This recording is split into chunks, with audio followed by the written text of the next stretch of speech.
Hey everyone, we are here for another one of Laurie's lessons. And today I'm going to talk about finding purpose in pain. And so this kind of also goes along with my book, my We All Have Choices.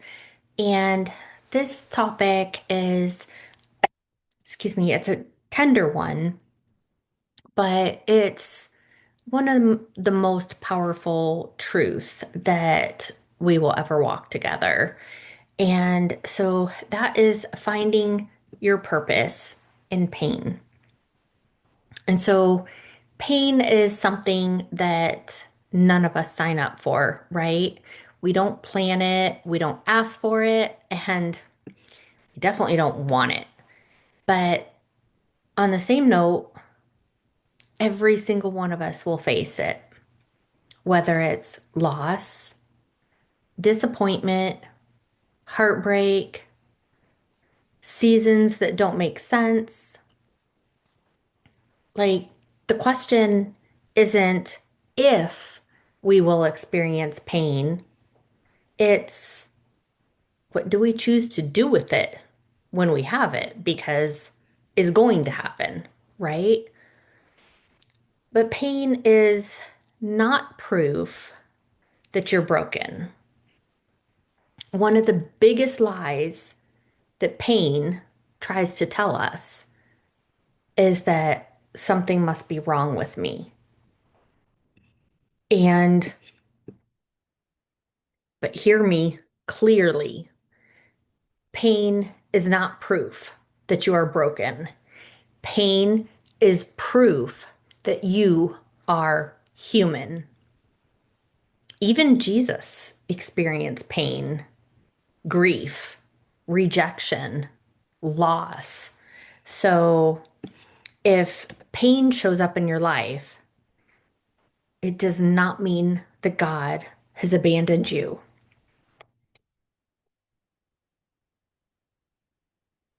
Very often it means He's closer than you realize. Pain doesn't disqualify you, and it does not cancel your calling, and it doesn't erase your worth. What pain does is reveal what we've rooted in.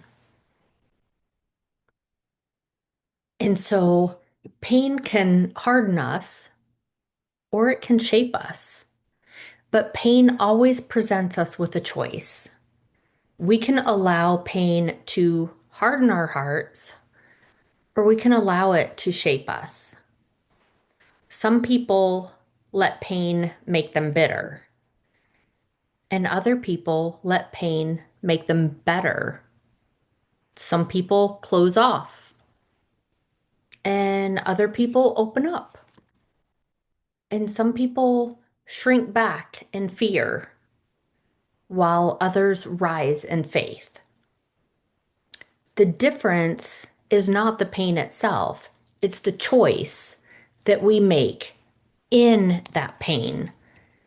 And God never wastes pain, He redeems it, He repurposes it, and He uses it to shape who we're becoming. And purpose is often born in the valley. So many times we tend to think that purpose is found on the mountaintops, in success, in happiness, in celebration.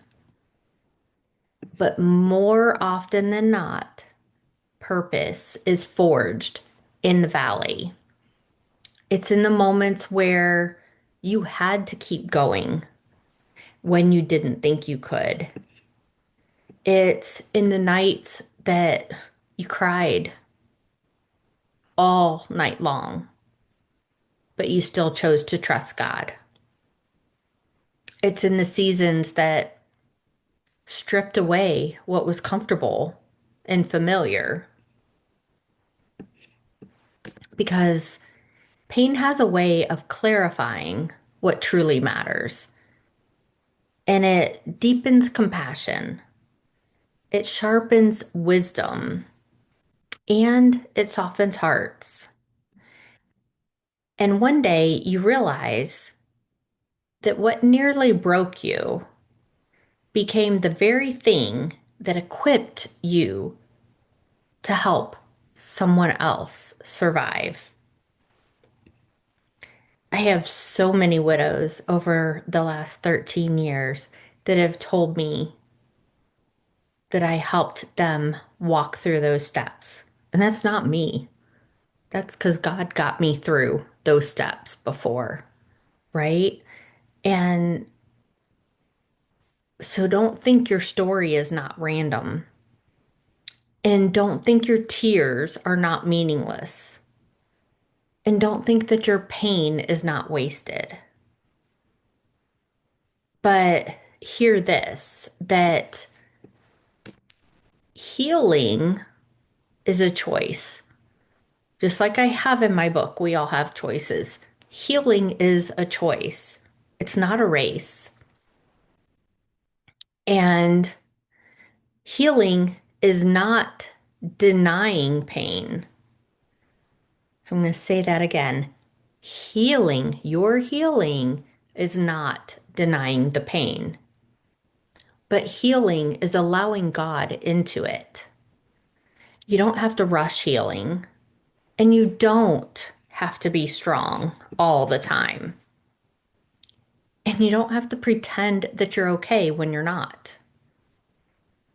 Healing begins when we stop asking, why did this happen to me? And start asking God, what do you want to grow in me through this? Ask God that question because that shift alone opens the door for you, for your purpose. And healing is a process, and it's usually not an overnight process.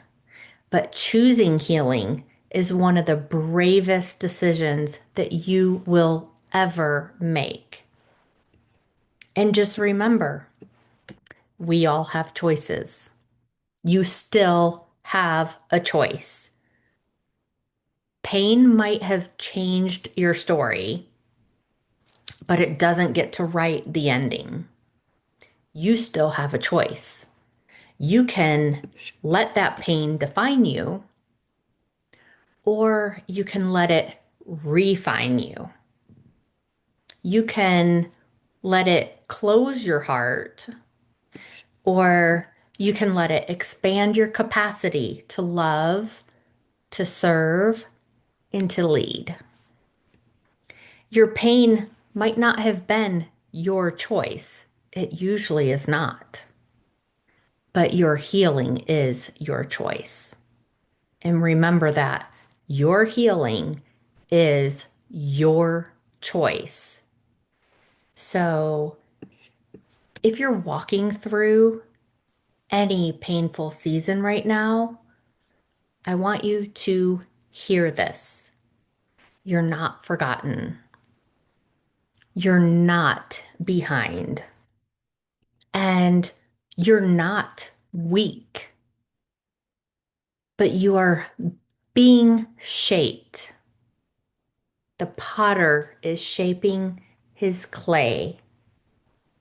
You're being strengthened, and purpose is quietly rising from this place. So stand still. Look up the song, Stand Still. I used to sing that song to God, crying, crying my eyes out, singing that song to the Lord. Stand still. Hold on. Trust God. Remember, we all have choices. Choose healing, choose faith, and choose to believe that what hurt you is also preparing something powerful within you. I hope this helped you tonight, and I will see you next time on Lori's Lessons. If you want to reach out to me, make sure to comment below or reach out to me on any of the channels. Share this with someone who needs this. And I hope it helped you. Have a great night, friends. Good night.